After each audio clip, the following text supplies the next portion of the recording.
Sir कृपा आपकी।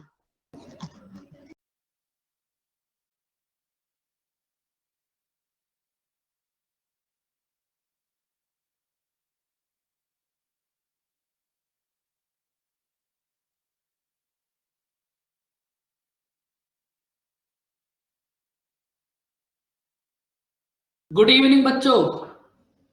Good evening sir.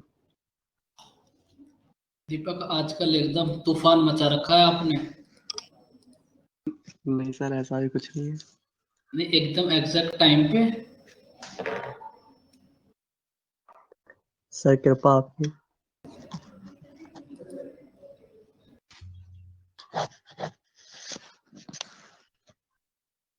बच्चों, अब आप ना सबसे पहले एक बात बताओ।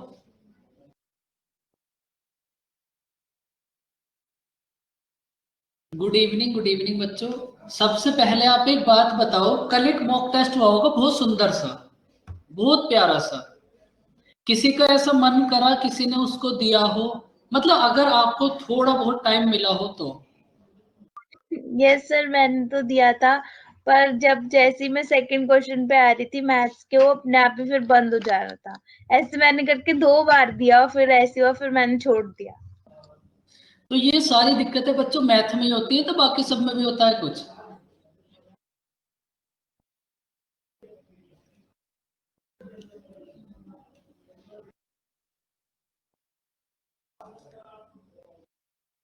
सिर्फ मैथ।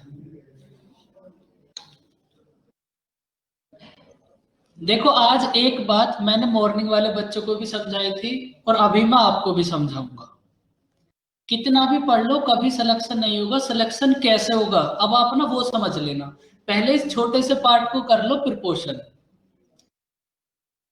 क्योंकि ऐसा मत करना पूरी जिंदगी तैयारी करते रहो, मैथ को स्ट्रॉन्ग करते रहो। समझ रहे हो ना बच्चों? तो ऐसा ना हो फिर मैथ कुछ ज्यादा ही स्ट्रॉन्ग हो जाए। देखो, प्रिपोर्शन का मतलब क्या होगा। देखो, इस चैप्टर में हमारे पास 2 पार्ट होते हैं, रेशियो और प्रिपोर्शन। तो अब आप रेशियो तो आपके पास कंप्लीट हो गया। अब प्रिपोर्शन बताओ, अगर किसी को पता हो तो क्या होता है।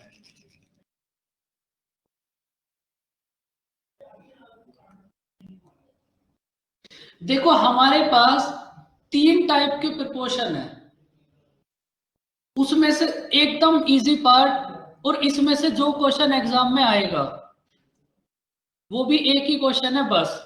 देखो, सबसे पहले होगा हमारे पास मीन प्रिपोर्शन।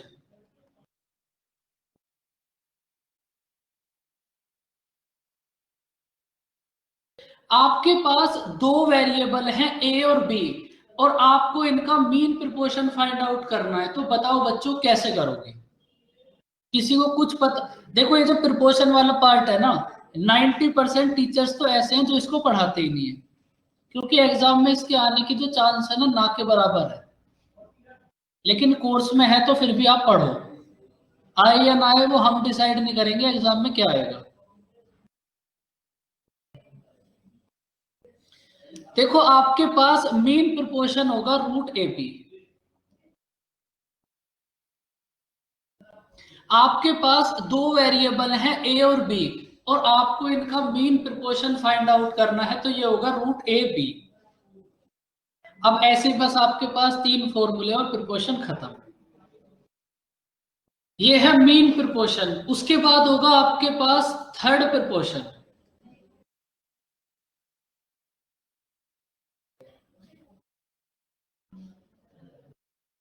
आपके पास 3 वेरिएबल हैं ए, बी और सी।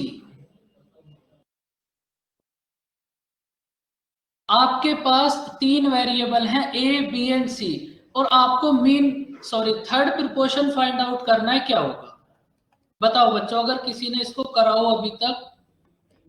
वैसे तो ये देखने को भी बहुत कम मिलेगा कहीं। तो थर्ड प्रिपोर्शन होगा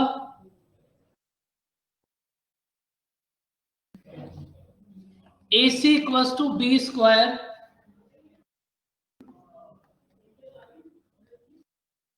और C इक्वल्स टू होगा आपके पास B² अपॉन A।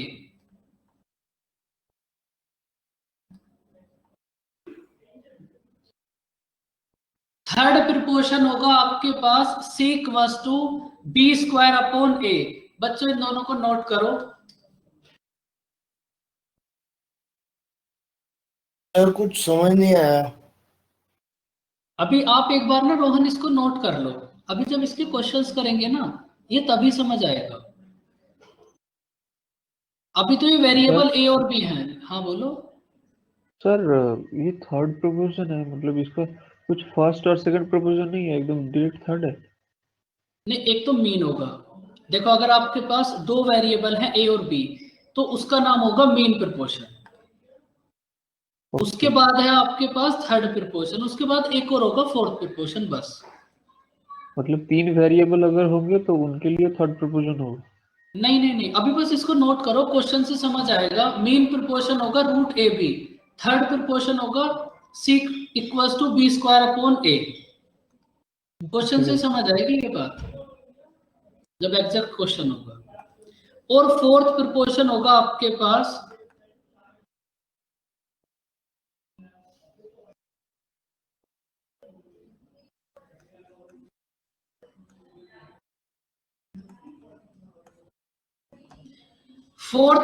होगा आपके पास, देखो आपके पास 4 वेरिएबल्स होंगे तो फोर्थ प्रिपोर्शन जो होगा उसमें बाहर वाले दोनों नंबर्स की मल्टीप्लाई और अंदर वाले दोनों नंबर्स की मल्टीप्लाई इक्वल होगी। Means A D equals to होगा बी सी।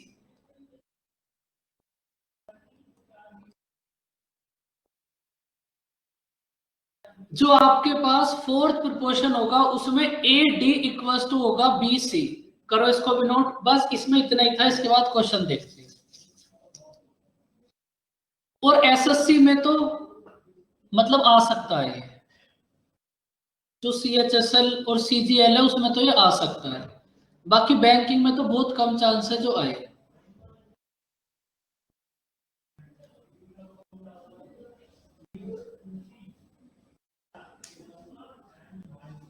तो बच्चों इसको नोट कर लिया। देखो अब तक आने की तो एसएससी में ऐसी बात है, अब तक तो नहीं आया था, लेकिन 2018 की हर शिफ्ट में आया, तो ऐसा भी नहीं कुछ कर सकते। तो इसको पढ़ सब लो। ऐसा भी नहीं है बैंकिंग में अभी तक तो नहीं आया, लेकिन आ भी सकता है। इसमें कुछ ऐसा है भी नहीं जो आपको दिक्कत होगी, दिक्कत बिल्कुल नहीं होगी इसमें। देखो इसका क्वेश्चन आपके पास बस इतना आएगा, find the fourth proportion between 6, 8 and 15। देखो आपके पास है 6, 8, 15 और आपको फोर्थ प्रिपोर्शन फाइंड आउट करना है। फोर्थ प्रिपोर्शन के लिए यहां आपके पास एक x होगा, आप x एज्यूम कर लो। उसके बाद आपको एक बात बताई थी, इन दोनों की मल्टीप्लाई और इन दोनों की मल्टीप्लाई इक्वल होगी, तो ये x कितना होगा बताओ। बताओ बच्चों, इससे ज्यादा आसान क्या हो सकता है। 60 कितना होगा 60 बच्चों। देखो अब तो आप सब बताओ, इन दोनों की मल्टीप्लाई करो, बताओ कितना होगा। 120 तो आपके पास है 6x इक्वल्स टू 120, 20 आएगा। तो x की वैल्यू कितनी होगी 20। मेरी स्पीड ही बहुत ज्यादा हो जाती है ना। देखो स्पीड ज्यादा का भी तब फायदा है जब चीजें ठीक आए, वरना ज्यादा का भी क्या फायदा। बाहर वाले दोनों वैल्यूज की मल्टीप्लाई और मिडिल वाली दोनों वैल्यूज की मल्टीप्लाई इक्वल होगी बस। तो आपके पास फोर्थ प्रिपोर्शन क्या होगा 20। आई बच्चों बात समझ कुछ।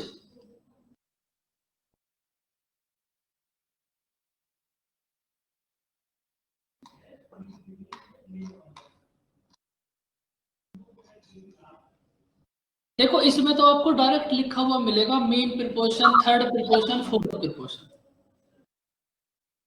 अब बताओ इसका फोर्थ प्रिपोर्शन कितना होगा बच्चों, अब की बार तो बता ही दो।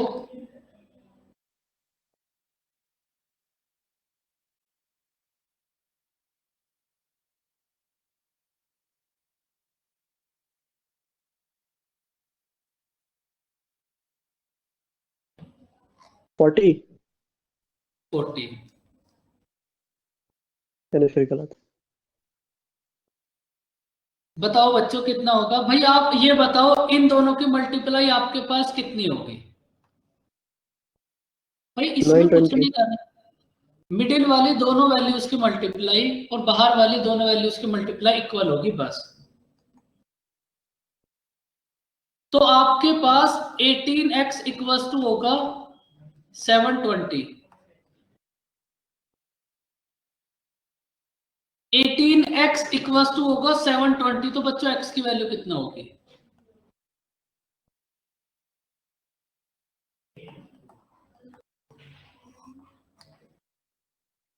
इसमें कोई डाउट बच्चों? इसमें तो डाउट होगा नहीं, आज तो आपकी क्लास भी छोटी होगी कुछ।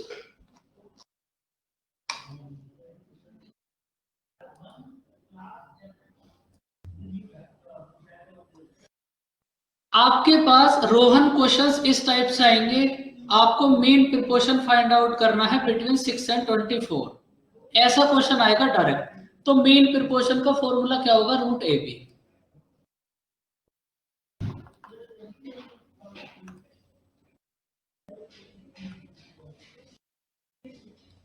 Mean proportion. हाँ दीपक, इसमें तो बिल्कुल 12 ही आएगा बच्चों। देखो इसको तो बच्चों गलत बताना भी मत। तो यहां से आपके पास मीन प्रोपोर्शन कितना होगा।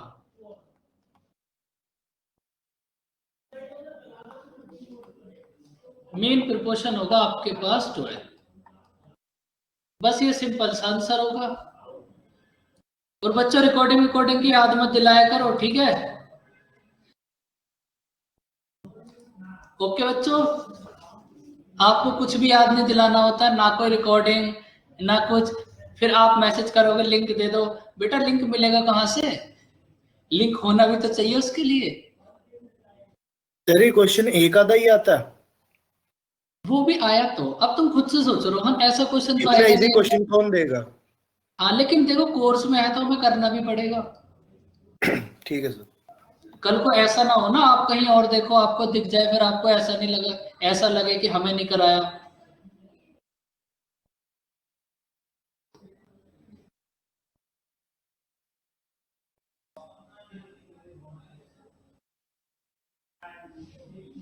ये है क्वेश्चन। अगर प्रिपोर्शन से क्वेश्चन अच्छे स्टैंडर्ड का बना, मतलब बहुत अच्छे स्टैंडर्ड का, तो बस वो ये बनेगा। बस एक क्वेश्चन और है इसके बाद और प्रिपोर्शन खत्म। करो बच्चों ट्राई अब।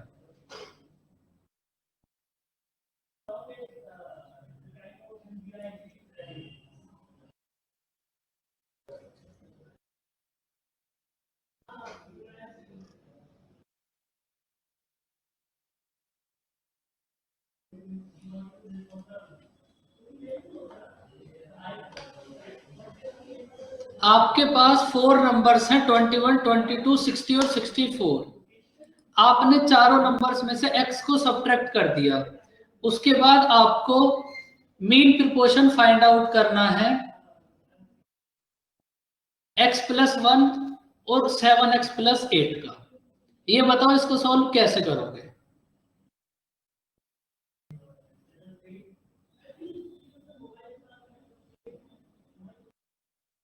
ये भी एकदम आसान सा क्वेश्चन है, लेकिन है बड़ा अच्छा क्वेश्चन ये।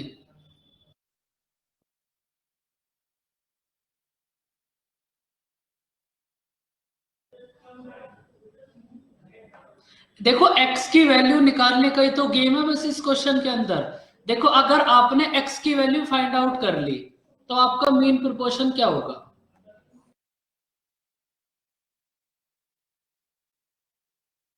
अनमोल अब देखो ऐसे तो मुझे याद नहीं क्या होगा। देखो आपको x की वैल्यू फाइंड आउट करनी है और उस वैल्यू को यहां पुट कर दो, आंसर आ जाएगा। देखो आपके पास 4 नंबर्स हैं 21, 22, 60 और 64। आपने चारों नंबर्स में से x को सब्ट्रैक्ट करा, तब ये चारों नंबर, अब भी ये नंबर्स आपके पास प्रोपोर्शन में ही है। तो आपको सबसे पहले यहां से x की वैल्यू फाइंड आउट करनी है, उसके बाद जो x की वैल्यू आएगी उसको यहां रख के मीन प्रोपोर्शन फाइंड आउट कर दो, आंसर आ जाएगा। अब देखो x की वैल्यू फाइंड आउट करने के दो मेथड है। एक मेथड तो है आप यहां से क्रॉस मल्टीप्लाई करो,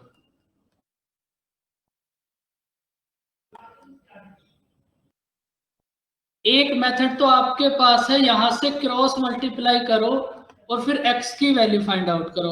अभी देखेंगे कितना होगा, अब ऐसे याद नहीं है आंसर।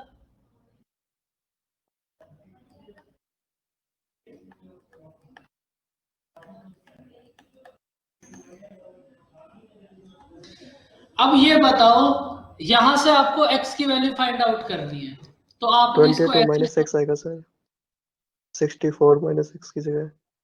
ओके। तो बच्चों आप ये बताओ आपने इसको किसी ने ऐसे सोल्व करा है क्या?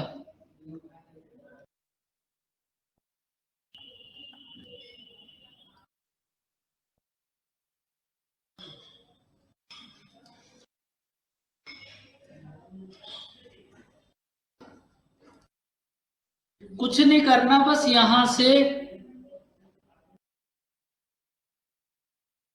कुछ नहीं करना, बस तुम्हें यहां से x की वैल्यू फाइंड आउट करनी है, यहां मल्टीप्लाई करो आपके पास x की वैल्यू आ जाएगी। एक मेथड तो ये होगा इसका एकदम इजी वाला। अब आप सेकंड वाला मेथड समझो, इसका करोगे कैसे इसे एग्जाम में। ये मेथड तो इसका देखो है ही बहुत इजी एकदम, जब आप करोगे तो पता भी चल जाएगा, और कुछ बच्चे तो ऐसे होंगे जिनसे हो भी नहीं पाएगा।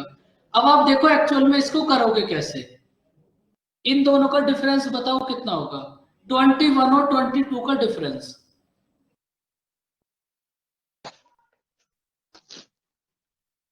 सिक्सटी और 64 का डिफरेंस कितना होगा? 4। कुछ नहीं करना, बस इनके डिफरेंस की क्रॉस मल्टीप्लाई कर दो। इस 4 की मल्टीप्लाई 21 माइनस एक्स में कर दो, और इस 1 की मल्टीप्लाई 60 माइनस एक्स में कर दो, और अब x की वैल्यू बताओ क्या होगी।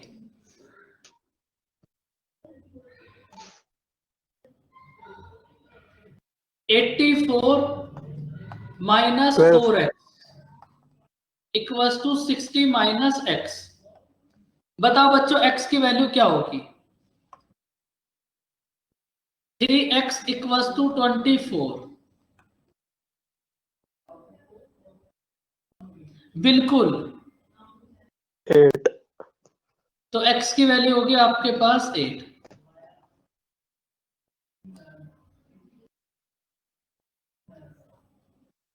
देखो रेशियो तो है, ये प्रोपोर्शन जो है वो रेशियो का ही तो पार्ट है, ये कुछ अलग थोड़ी ना है। तो अगर ऐसा क्वेश्चन अभी कभी भी आपके एग्जाम में अगर आए तो आप ना डायरेक्ट इनके डिफरेंस की मल्टीप्लाई कर दो, x की वैल्यू आ जाएगी। अब उसके बाद आपको फाइंड आउट करना है मीन प्रोपोर्शन। तो मीन प्रोपोर्शन तो अभी अभी आपको बताया ही था, ये कितना होगा आपके पास x प्लस 1, और ये कितना होगा 7x प्लस 8। तो बस आप x के प्लेस पर a पुट कर दो, कितना होएगा 9 मल्टीप्लाई 64, 576 24। 3 मल्टीप्लाई 8 कितना होगा 24। देखो अनमोल ट्रिक व्रिक तो वैसे ही कुछ नहीं है, लेकिन आप इसको ट्रिक भी समझ लो कुछ भी समझ लो, बस इनका नॉर्मल डिफरेंस लो और डिफरेंस की क्रॉस मल्टीप्लाई कर दो, आपके पास x की वैल्यू आ जाएगी, क्योंकि आपको x की वैल्यू फाइंड आउट करनी है बस।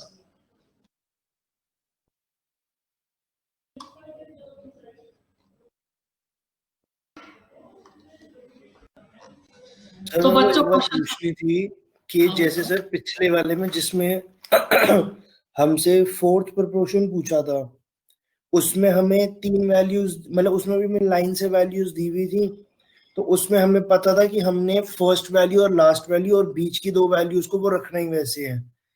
इसमें हमने पहली 2 वैल्यूज को 1 अपॉन दी अदर रखा, मतलब 21 अपॉन 22, और 60/64। देखो फोर्थ प्रोपोर्शन का मतलब क्या होगा, इन दोनों की मल्टीप्लाई होगी। तो अगर आप यहां से क्रॉस मल्टीप्लाई करोगे तो ये ए और डी तो है ना, वहां ये ए है ये डी है, ठीक है सर। समझ गए ना रोहना? हाँ जी सर, हाँ जी। फिर जब यहाँ क्रॉस मल्टीप्लाई करोगे तो ये आपके पास बी है, ये आपके पास सी है, ए डी इक्वल होगा बी सी के। तो बच्चों इस सुंदर से क्वेश्चन में कोई डाउट? एकदम मेरी तरह खूबसूरत सा क्वेश्चन, एकदम हैंडसम सा क्वेश्चन। तो बच्चों अगर कोई डाउट नहीं है तो फिर आंसर बता दो। अब इसका कितना होगा, बस रेशियो प्रोपोर्शन कंप्लीट।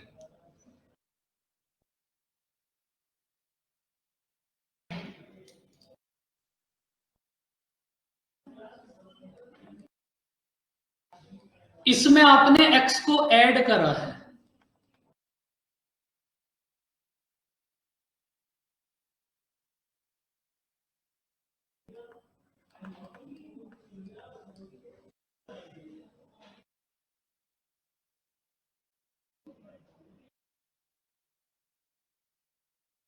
और आपको मीन प्रोपोर्शन फाइंड आउट करना है। बताओ बच्चों,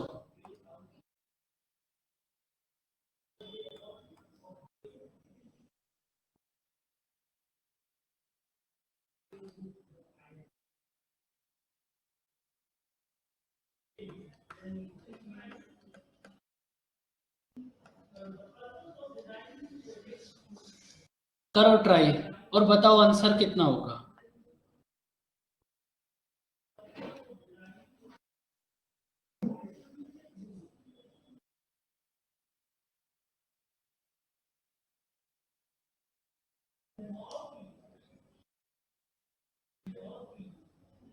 बच्चों बताओ आंसर। अब तो सारी चीजें खत्म हो गई। और देखो आप एक काम और कर सकते हो, आप इन दोनों का डिफरेंस बताओ कितना होगा। बताओ बच्चों, इन दोनों का डिफरेंस 16, और इन दोनों का डिफरेंस कितना होगा?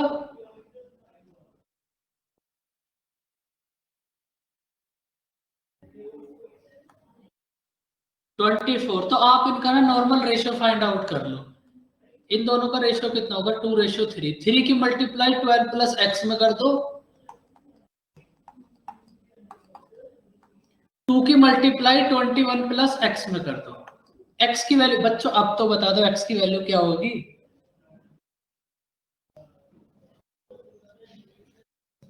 और देखो इस क्वेश्चन का इससे इजी मेथड तो कोई हो भी नहीं सकता। एक्स की वैल्यू होगी आपके पास 6, बच्चों 6 ही होगी। देखो ये बात एकदम सही बताना। यस सर 6 है। बिल्कुल, एक्स नाराज हो जाएगा फिर, वो भी ठीक नहीं है। तो बताओ मेन प्रोपोर्शन क्या होगा? 9 मल्टीप्लाई 25, 5 फिर कितना होगा? 3 मल्टीप्लाई 5। मेन प्रोपोर्शन होगा 50। बच्चों अब आपका रेशियो एंड प्रोपोर्शन एकदम से कंप्लीट हो गया।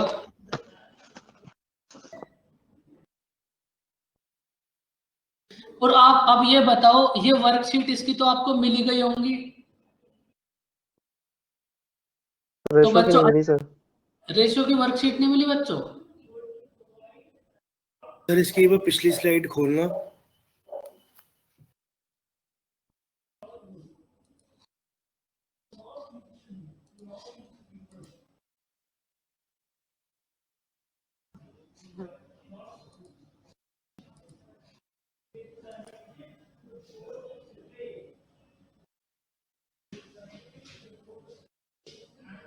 देखो वो जो क्वेश्चन है ना, वो सारे क्वेश्चन मेंस के हैं। अगर आप उनको अच्छे से कर ले गए तो प्री वाले तो फिर ऐसे हो जाएंगे, आएंगे और जाएंगे। अब ऐसा थोड़ी ना है कि आप 1000 क्वेश्चन की प्रैक्टिस करोगे, आप 100 से 150 क्वेश्चन की प्रैक्टिस करो बस। और बच्चों अब आप ये बताओ, पीडीएफ अच्छे से इकट्ठी हो रही है एकदम, उस स्टॉक में कोई कमी? बिल्कुल, उसको पढ़ना नहीं है, पीडीएफ को पढ़ना कभी भी नहीं है। अगर पढ़ लोगे तो सिलेक्शन हो जाएगा। तो वो ना वो इकट्ठी कर करके मतलब आपको जो है ना वो स्टॉक रखना है। समझ रहे हो ना बच्चों? सर आप हाँ समझा जी। रहे थे कि सिलेक्शन कैसे होएगा, पढ़ना नहीं है। नहीं, इनको ना बस आपको इकट्ठी कर करके इन सबको रखना है अपने पास। फिर जब एग्जाम होगा तो ये चेक करना है जो क्वेश्चन आया है क्या वो इनमें से है या फिर नहीं है। बस करना नहीं है इनको कभी भी।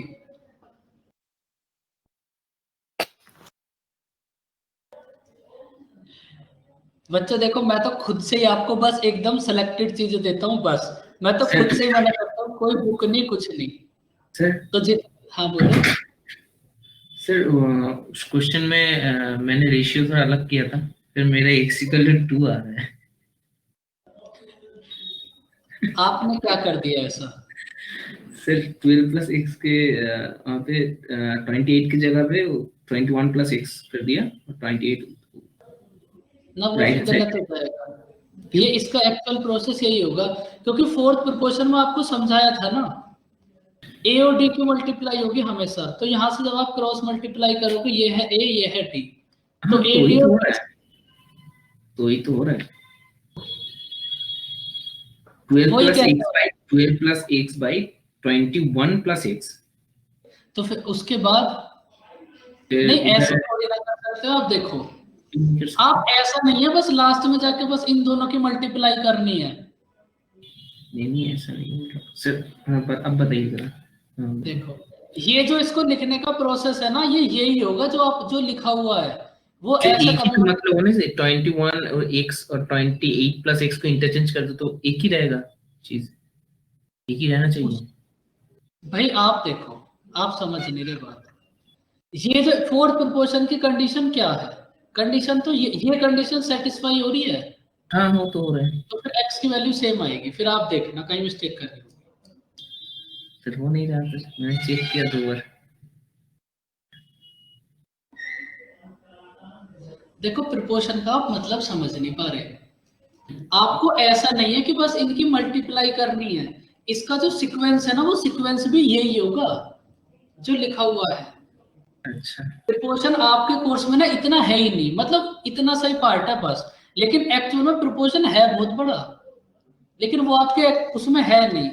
तो अगर ये क्वेश्चन आए तो इसको मतलब इसी सीक्वेंस में रख के तब करना, वरना ठीक है सर। प्रोपोर्शन तो बहुत बड़ा है।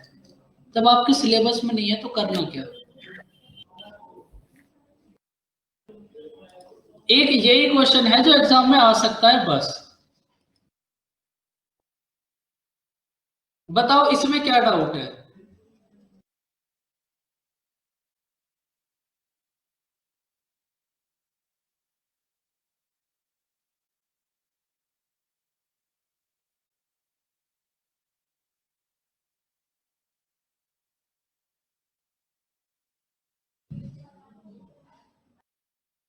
ये क्वेश्चन तो बहुत इजी था।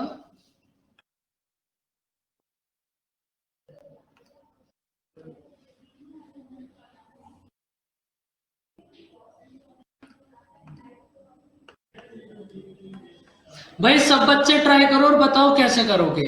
देखो, आपके पास एक पेंटिंग है, वो पेंटिंग दो पार्ट्स में डिवाइड है, अपर हाफ और लोअर हाफ।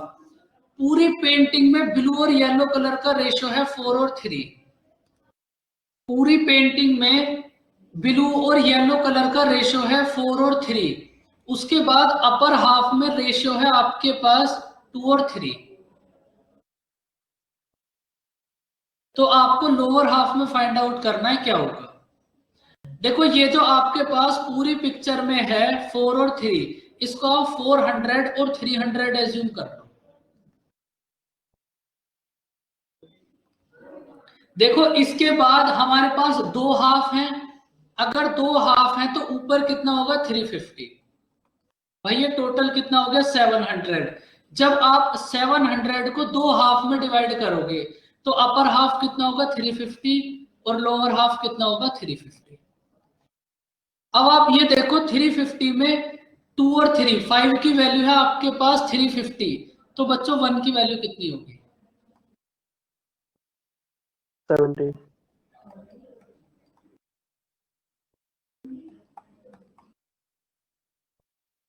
1 की वैल्यू है 70, तो 2 की वैल्यू कितना होगी? 140। और 3 की वैल्यू कितना होगी? 210। अब देखो पूरी पिक्चर में ब्लू कलर है 400, अपर हाफ में है 140, तो लोअर हाफ में कितना होगा? बताओ बच्चों। पूरी पिक्चर में ब्लू कलर है 400, अपर हाफ में है 240। 140, अपर हाफ में है 140, तो लोअर हाफ में कितना होगा? 260। सेम पूरी पिक्चर में 90। ब्लू कलर है 300, अपर हाफ में है 210, तो लोअर हाफ में कितना होगा? 90। तो आपके पास लोअर हाफ में रेशियो कितना होगा? 26:5। 26:9। इतने भी फास्ट नहीं हाँ बनना सर। दीपक। और बच्चों ना आप एक काम करो, आपको फास्ट ना बिल्कुल बनना ही नहीं है। आप बिल्कुल फास्ट मत बनो, फास्ट बनोगे तो फिर भी फेल हो जाओगे। आप नॉर्मल रहो जैसे हो।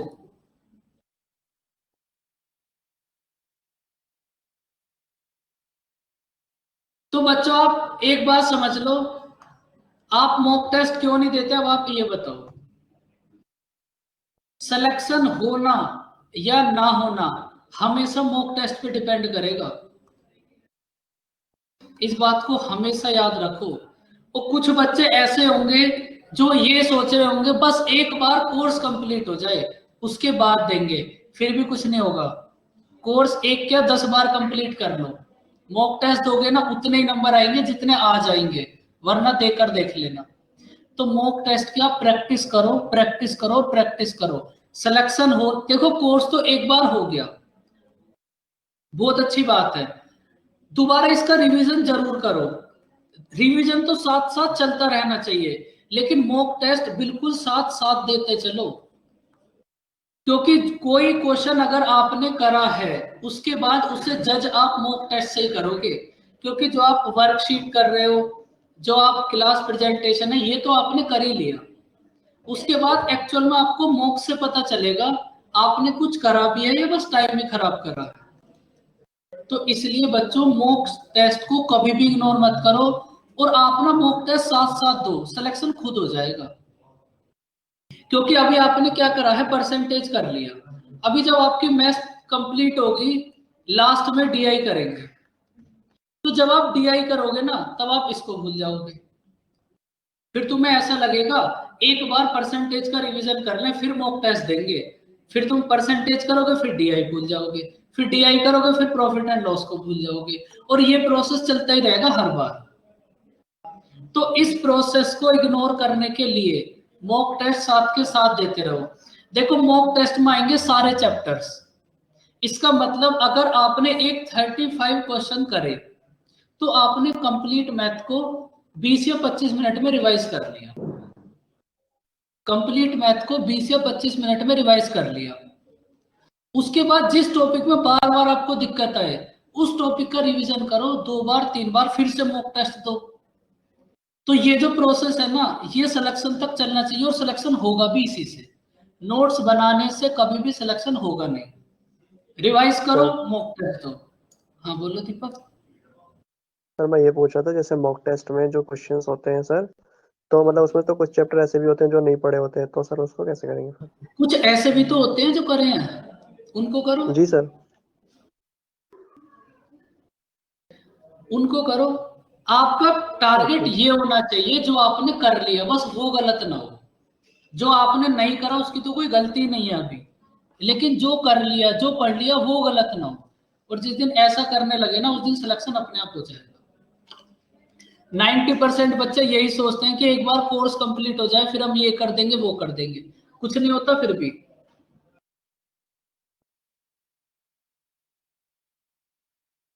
तो बच्चों आप मॉक टेस्ट दो।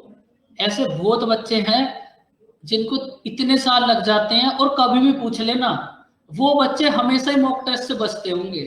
अगर कोई ऐसा बच्चा हो ना जिसको 3 साल हो गए, 4 साल हो गए, 5 साल हो गए, तो आप हमेशा पूछ लेना इस बच्चे ने हमेशा मॉक टेस्ट को इग्नोर करा होगा, तो आप ऐसा बिल्कुल मत करना। ओके बच्चों, बाय बाय। अब करेंगे next chapter time and work. बहुत इजी सा सर इसकी चैप्टर है वो वर्कशीट दे दी भी। गई है क्या? इसकी वर्कशीट तो पहले ही दे दी थी, मेरे को मिली शायद, पूछ रहा हूँ। ग्रुप में देखना मिल जाएगी।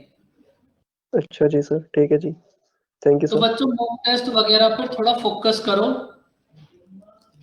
चीजें समझो। मॉक टेस्ट बहुत जरूरी है, क्योंकि कोर्स तो कभी कंप्लीट हो ही नहीं सकता। मैथ करोगे इंग्लिश भूल जाओगे, इंग्लिश करोगे जीएस भूल जाओगे, जीएस करोगे रीजनिंग भूल जाओगे, और ये चलता ही रहेगा। देखो हालत खराब जो है वो हालत खराब नहीं है, वो आपकी रियलिटी है, उसको एक्सेप्ट करो। आधे बच्चे टेस्ट इसलिए नहीं देते होंगे कि अगर हम देंगे तो हमारे नंबर कम आएंगे। भाई अगर आज तुम्हारे कम आएंगे तो कल तुम्हारे ही तो ज्यादा आएंगे, अगर आप लगे रहोगे तो इस बात से कोई फर्क नहीं पड़ता। जब मैंने पहला मॉक टेस्ट दिया था अपनी लाइफ का, मेरे नंबर थे 24.5। मैं आपको एक्चुअल बात बता रहा हूं, जब मैंने पहला मॉक टेस्ट दिया था 200 नंबर का, मेरे नंबर थे 24.5। और सीएचएसएल का जो एग्जाम हुआ था उसमें मेरे नंबर हैं 174.5। तो ये यहां से यहां तक जो पहुंचा गया है ना, इसमें 80% रोल मॉक टेस्ट का ही है। इस बात को आप हमेशा ध्यान रखो, हमेशा इस चीज से बचो मत। यहां ही तो बच सकते हो, मॉक टेस्ट चलो नहीं दोगे बच जाओगे, एक्चुअल जो एग्जाम है वो तो देना पड़ेगा। जो रियलिटी यहां फेस नहीं करोगे वहां फेस करोगे, और वहां फेस करने के बाद कुछ होगा भी नहीं। यहां तो फिर भी आप मॉक टेस्ट एक दिन बाद फिर से दे लो, एक हफ्ते बाद दे लो, 10 दिन बाद दे लो, लेकिन वहां तो साल में एक ही बार दोगे, तो वहां अच्छे से प्रिपेयर होकर दो बच्चों। मॉर्निंग में भी बच्चे का हाल ऐसा ही है और आपका भी। आप कुछ मत करो, जो सैटरडे में मॉक टेस्ट अपना होता है ना बस उसी को दो। आप कोशिश करो उसी में कैसे अपने मार्क्स, अपनी रैंक मत देखो, अपने कुछ मत देखो, अपने मार्क्स देखो जितने आए हैं ना। नेक्स्ट में अपना टारगेट रखो, एक वीक में 7 दिन में तुम्हें 10 नंबर इंक्रीज करने हैं। भाई 7 दिन में 10 नंबर इंक्रीज करने कोई बड़ी बात थोड़ी ना है। ऐसे प्रोसेस हर बार फॉलो करते रहो। समझ आई बच्चों बात? Yes sir. तो बस मॉक टेस्ट दिया करो सैटरडे वाला, कहीं कुछ मत दो, बस वो सैटरडे वाला ही देते रहो। ओके ओके जी बच्चों, sir. Bye bye. Next class में मिलेंगे टाइम एंड वर्क के साथ। बाय बाय बच्चों। Thank you sir.